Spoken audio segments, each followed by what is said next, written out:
Hi everyone, this is Kate Anderson. It is Monday, June 6th. I hope you're doing well. This is my new goal. It's 30 days of video leading up to my birthday. Because why not? It's a birthday present to myself. So I was on a call this morning on a Zoom meeting with some of my Heart Math colleagues, and we had a lot of really good conversation about what's going on in the world, and not necessarily like the headline. We didn't replay the headlines in our conversation, but we did talk about the fear, the media, the things that there was some sadness on the call, and talked about some of us are empaths and highly sensitive, and we absorb some of that stuff, and how it doesn't feel good, and how we need to create barriers around us, and all of these things, and how do we react to all of the energies that are around us, or how do we react to all of the news media, or how do we react to things that are happening around us. And what has been bubbling for me since that call, what I want to talk about here is, golly, it's exhausting reacting. If you've ever had any trauma, if you've ever had any issues, if you've ever had any reacting is really hard. For me, it's I'm thinking back to when I was little. My brother used to scare me a lot, and I hated it, and I would react, and I know now why I was so scareable. I hated being scared. I hated horror movies. I hated being frightened, or for, who knows, all the different reasons. I could do a whole nother Zoom series on that, but anyway, I feel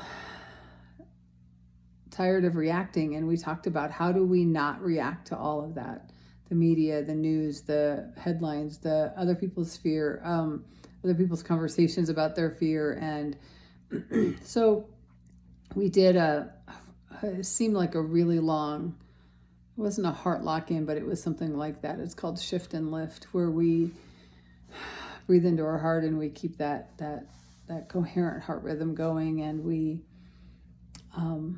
experience regenerative emotions, and then we radiate that out to the world, and well, to really ourselves, because it's all about compassion. And so if we don't want to react to things, what we know from science is that when we are in a state of coherence and coherent heart rhythms, which then creates coherent rhythms in our brain, which tells our brain that, hey, everything's okay. We don't have to release all that cortisol. We're not going to fight, flight, or freeze, or fight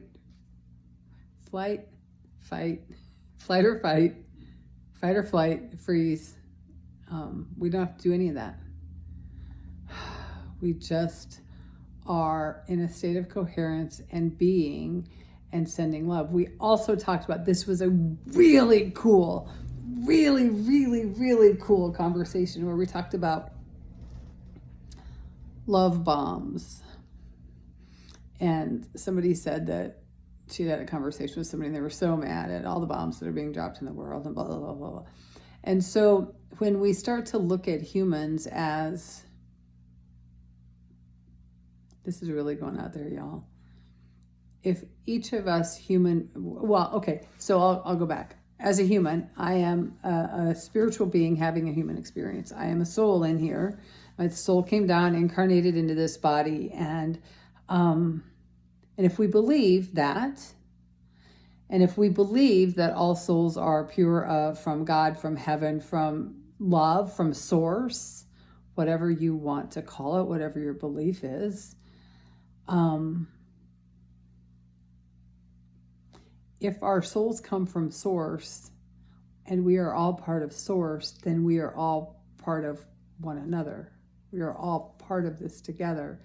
And if I believe that my soul is in having a human experience, and I believe that your soul is having human experience, and you do something that makes me mad, that's my reaction, right? I react to that. It's not you and it's not your soul. But if you do something to hurt me, maybe you come up and you kick me, I know that that is your human expression of something that's unresolved in your life. It might be unresolved anger or frustration or inability to use the words, which is, again, emotions that are pent up somewhere. And I'm not mad at your soul. Your soul didn't do that to me, right? So if we believe that we're souls having an experience, I still love you, even though you just kicked me. I don't like your behavior. I love you. And so what am I going to do if a 3-year-old comes up and kicks me? I'm not going to hit them or push them down or say, why do you do that? If an adult comes up and kicks me, is their soul the same as the little 3-year-old? Maybe, yeah. We're all souls having experiences. So what this colleague talked about on our call was dropping love bombs. And she said a lot of people have a lot of anger right now and you're wrong and you're wrong and you're wrong and I'm right and she's right and you're right and all these, division. And she said, I'm not going to participate in any of that anymore. I don't know if she ever did, but she said, I'm not going to participate in that. And what I'm going to do instead is, she said, if this person is dropping bombs all over the world, I'm going to drop love bombs on him. And that's really controversial in some of the circles that we run in, because how can you drop love on someone who's doing hateful things? Well, if we go back to this, what is your soul expressing in this lifetime?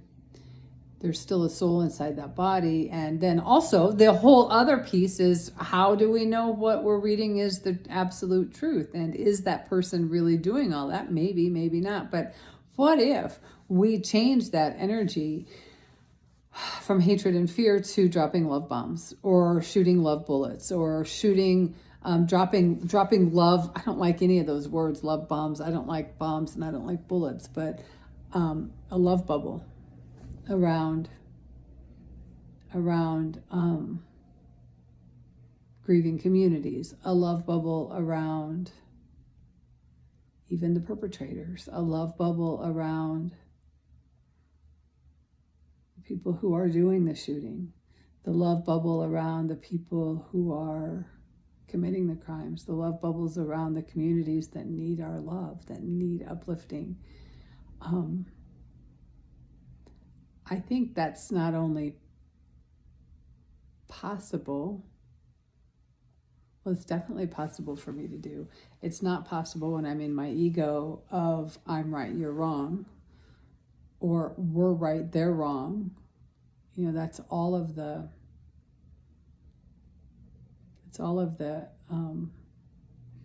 isms and there's so much in my head right now. Even the country loyalties, our country's good, your country's bad. We're all humans and we happen to live in different countries. We either chose to be born where we're born, if that's what you believe, or we had no choice in where we were born. So when we say you're a bad country, is it though? They might be, different countries or different regions may be cursed with generations, but then that gets into the whole generational trauma thing. And do we believe in the theory that we are experiencing the effects of trauma that occurred generations ago in our own lineage, in our own families? And if that can be true, and if we're healing that right now for past and future generations in our lineage, in our families, is it possible then too that countries have their, of course it is, Kay.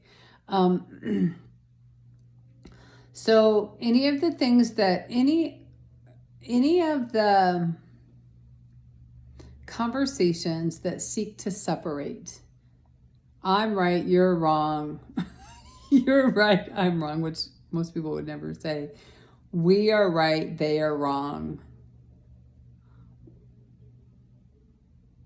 Drop a love bomb. drop a love bubble. Seriously. It sounds foo-foo. And also, when we shift that energy of righteousness, I'm right, you're wrong, then that makes me angry with you too. We shift that energy of righteousness to love, to oneness, to connection. So that's what's bubbling on my brain today. Sometimes my brain is very busy and sometimes it's exhausting. But anyway, that's my thought for today. And I hope you're great. This is day 30 of 30 days leading up to my birthday. That's kind of ego-filled too. But sometimes I need a reason to do the videos. I thought about committing to a full year, which I may do. But right now it's 30 days leading up to my birthday. So anyway, much love to you. I'm dropping love bubbles all around each of you to help bring you into a state of coherence and love and helping to shift perspectives. Much love. Bye-bye.